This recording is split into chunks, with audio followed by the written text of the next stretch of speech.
Tomato పంట ఎక్కువ దిగుబడి వచ్చేలాగా ఎలా పెంచాలో తెలుసుకుందాం. మొదటిగా ల్యాండ్ని ప్రిపేర్ చేసుకోవాలి. ఎర్రమట్టి లేదా నల్లమట్టి అయితే ఎక్కువ శాతం దిగుబడి పొందవచ్చు.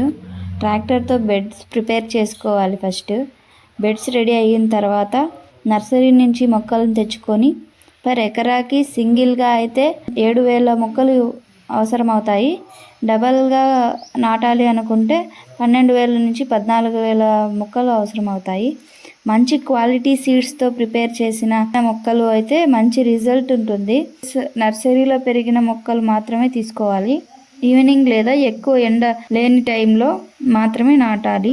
వెంటనే వాటర్ వదలాలి. సరిపడా నీరు ఉండేలా చూసుకోవాలి. డ్రిప్ నుండి నీరు వదలడం ద్వారా నీళ్లు వేస్ట్ కాకుండా ఉంటాయి. ప్లస్ డైరెక్ట్ వేర్ల దగ్గరకే నీళ్లు వెళ్ళే అవకాశం ఉంటుంది.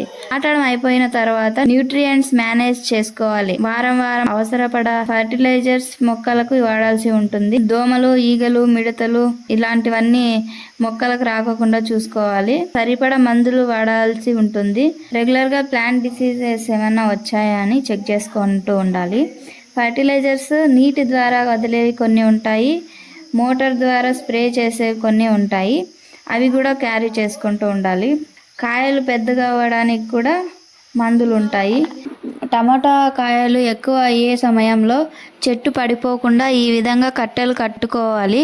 దాని ద్వారా టమాటా చెట్టు కొమ్మలు విరగకుండా ఉంటాయి.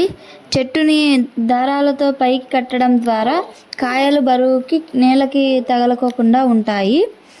70 నుంచి 80 రోజులకి కాయలు కోతకి వస్తాయి. ఎక్కువ కాయలు కోయడం ద్వారా ఎక్కువ ప్రాఫిట్ ఉంటుంది. ఫైనల్గా స్మాల్ టిప్స్ ఏంటంటే క్వాలిటీ సీడ్స్ యూజ్ చేయడం ద్వారా మంచి రిజల్ట్ ఉంటుంది. ప్రాపర్గా నీళ్ళు ఉండాలి. అన్ని విధాల బ్యాలెన్స్ అయ్యేలా చూసుకోవాలి. న్యూట్రియంట్స్ కూడా బ్యాలెన్స్ అయ్యేలా చూసుకోవాలి. Thank you.